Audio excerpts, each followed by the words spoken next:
Samantala, road emission testing ng DENR at LTO isinagawa sa National Highway sa Calasiao, Pangasinan. Balitang hatid ni CJ Turida.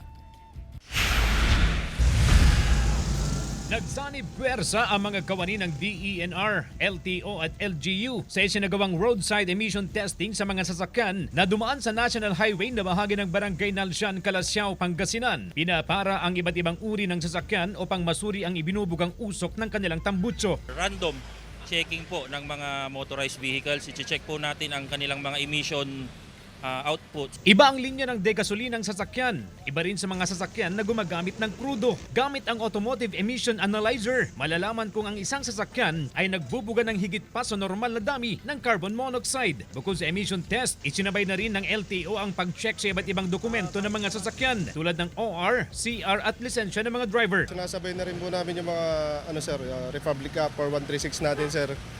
Special loss, sir. Makumbaga ma-merge natin yung trabaho ng mga business ka.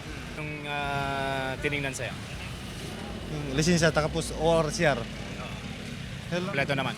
Opo. Inisyuhan ng citation ticket ang mga may-ari ng sasakyan na bumagsak sa emission test. Isinasagawa ang Bantay Tambutso Program kada quarter ng taon. Kasama si Henry Duminsil, CJ Turida, One North Central Luzon.